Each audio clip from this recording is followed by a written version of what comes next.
आज के मनन में आप सबका एक बार फिर से हार्दिक स्वागत है। मित्र, आज का मनन मैं आरंभ करना चाहता हूं एक प्रश्न से। ये प्रश्न कुछ दिनों से मेरे मन में उमड़ रहा है। सामान्यतः मैं किसी प्रश्न से मनन को आरंभ नहीं करता, लेकिन आज इच्छा हुई कि आपसे एक प्रश्न पूछूं और तब हम मनन में आगे चलें। तो मेरा सवाल है, मेरा प्रश्न है, मित्र, क्या आप जीवन में हमेशा सुखी और आनंदित रहना चाहते हैं? ऑब्वियसली आपका जवाब होगा हाँ। यदि हाँ, तो मैं कहना चाहता हूं आज का मनन बहुत विशेष रूप से आपके लिए है। हाँ मेरे मित्र, आज मैं 3 ऐसी बातें शेयर करने जा रहा हूं जिनका यदि हम आप पालन करें तो बहुत हद तक जिंदगी में हम सुखी रहेंगे। तो मैं ये कहना चाहता हूं कि यदि जिंदगी में सुखी रहना चाहते हैं तो इन 3 बातों को जो आज मैं आपके साथ शेयर करूंगा, मन में बिठा लीजिए। ये बातें थोड़ी कड़वी हैं, लेकिन इसे औषधि समझकर ग्रहण कीजिएगा। तो आज हम मनन करेंगे एक बहुत ही वेल नोन यानी जाने पहचाने पद पर। इस पद को सभी जानते हैं। इस पद पर बहुत से गीत भी हैं। वह पद पाया जाता है फिलिपियों 4 और उसका 4था पद। यहाँ ऐसा लिखा है, प्रभु में सदा आनंदित रहो, मैं फिर कहता हूं आनंदित रहो।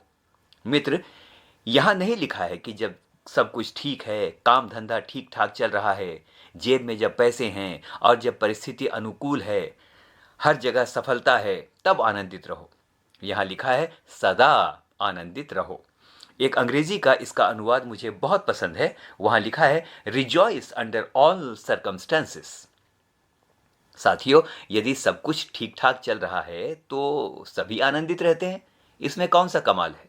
अरे कमाल तो तब है जब हर परिस्थिति में आनंदित रहा जाए।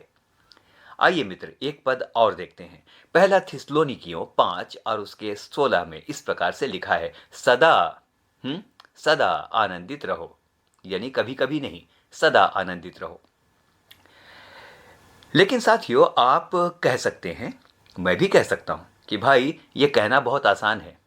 ये जो आप उपदेश दे रहे हैं ना, ये उपदेश देना तो बहुत आसान है कि आनंदित रहो, लेकिन क्या सदा आनंदित रहना, सदा खुश रहना जिंदगी में प्रैक्टिकली संभव है? क्या करें? हैं? क्या करें? दिन भर स्तुति स्तुति करते रहें या क्या करें? बताइए मित्र। दरअसल बात कुछ और है। सुनिएगा, मुझको आपको मालूम होना चाहिए कि हम अपनी ही सोच का परिणाम हैं। We are the outcome of our thoughts. आप कितने प्रसन्न या दुखी हैं, यह विश्वास कीजिए दूसरों से ज्यादा आप पर ही निर्भर करता है। हम दूसरों पर दोष लगाते हैं कि उसकी वजह से हम दुखी हैं जी, उसकी वजह से मैं बेचैन और परेशान हूं। हम कई बार ऐसा दोष लगाते हैं, लेकिन सच ये है कि बहुत कुछ आपके सोचने का परिणाम है। आपके सोचने पर निर्भर करता है। As you like it, as you think. और जैसा आप सोचते हैं वैसी आपकी फीलिंग्स बन जाती हैं। तो चलिए अब चलते हैं उन 3 विशेष बातों की ओर जो मैं आपके साथ शेयर करना चाहता हूं। और ये बातें यकीन मानिए आपको बहुत हद तक आनंदित रहने में ही नहीं, सदा आनंदित रहने में मदद करेंगी। तो शुरू करते हैं। तो पहली बात मित्र, मन में बिठा लीजिए, यदि सुखी रहना है जिंदगी में तो कभी मत सोचिए कि आप और लोगों से ज्यादा खास, विशेष या महत्वपूर्ण हैं। I am important in comparison to others. ये सोचना या ऐसा सोचना अपने मन से निकाल दीजिए। मित्र, ऐसा सोचना करीब करीब एक मानसिक बीमारी है। होता यह है कि जब आप ऐसा सोचते हैं कि मैं बहुत खास या विशेष हूं औरों की अपेक्षा, तो आपकी आशाएं भी दूसरों से वैसी ही हो जाती हैं। क्योंकि जब आप स्वयं को खास समझते हैं तो दूसरों से सामान्य व्यवहार की आशा नहीं करते, लेकिन खास व्यवहार की आशा करते हैं। आप चाहते हैं कि आप सभी बातों के केंद्र में रहें, आपको हमेशा पूछा जाए, आपसे सलाह ली जाए, लोग हमारे आगे पीछे होते रहें। एक बात और है मित्र, जो मैंने बहुत जगह देखी है, और एक बात है, और वो बात क्या है कि ये जो खास लोग होते हैं ना, ये खुद किसी का अपनी ओर से बढ़कर अभिवादन नहीं करते हैं। वे आशा करते हैं कि दूसरे उनका अभिवादन करें, दूसरे उनको नमस्कार करें। तो मित्र, जब लोग सोचते हैं कि वे खास हैं और ख़ास व्यवहार डिज़र्व करते हैं, और वैसा जब दूसरों से ख़ास व्यवहार नहीं मिलता तो बड़ी पीड़ा होती है, बहुत दुख होता है। ऐसे लोग कुड़कुड़ाते और जलते रहते हैं। ऐसे लोगों के सोचने का ढंग देखिए।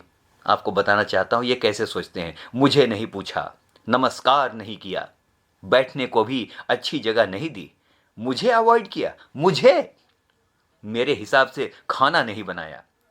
अरे मित्र, ये क्या बात हुई? ये क्या बात हुई? अरे मुस्कुराकर धन्यवाद दीजिए प्रभु को कि किसी ने मेरे लिए खाना तो बनाया, वरना न बनाता तो क्या कर लेते। मित्र, लिख कर देता हूं कि ऐसे लोग जो अपने आप को दूसरों से खास और विशेष समझते हैं, वे कभी प्रसन्न नहीं रह सकते। देखिए ऐसे लोगों के लिए प्रभु ने क्या कहा। मरकुस 12 और उसके 39 या 39 में यीशु ने इस प्रकार से कहा, ऐसे लोग बाजारों में नमस्कार और आराधनालयों में मुख्य मुख्य आसन और जेवनारों में भी मुख्य मुख्य स्थान चाहते हैं। तो मित्र, ऐसा करना तो आदर को छीन कर लेना हुआ, जबकि आदर कभी छीना नहीं जाता, आदर अर्जित किया जाता है। क्या फर्क पड़ता है यदि बड़ा होकर मैं ही किसी छोटे को नमस्कार कर दूं, मैं ही प्रेज द लॉर्ड कह दूं? क्या फर्क पड़ता है? कोई पूछे ना पूछे, कोई सलाह ले ना ले, अरे पूरी दुनिया मूर्ख तो नहीं है ना। विनम्र रहने में क्या फर्क पड़ता है? जानते हैं मित्र, यदि बड़ा होकर मैं खुद लोगों का अभिवादन पहले होकर करूं तो छोटे स्वयं सीख जाएंगे।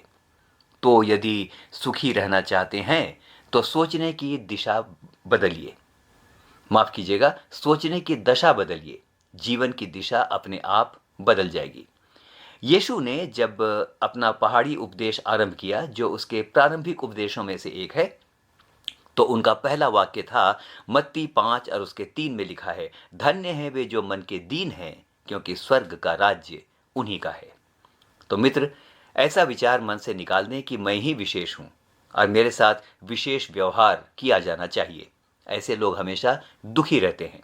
तो सुखी रहना चाहते हैं तो इस विचार को मन से आइए हम निकाल दें। चलते हैं अब दूसरी बात की ओर। यदि जीवन में सुखी रहना चाहते हैं तो एक और बात मन में अच्छी तरह से बिठा लीजिए, बहुत बढ़िया से बिठा लीजिए, और वो ये है कि आपको या हमको सब पसंद करेंगे, ऐसा नहीं है।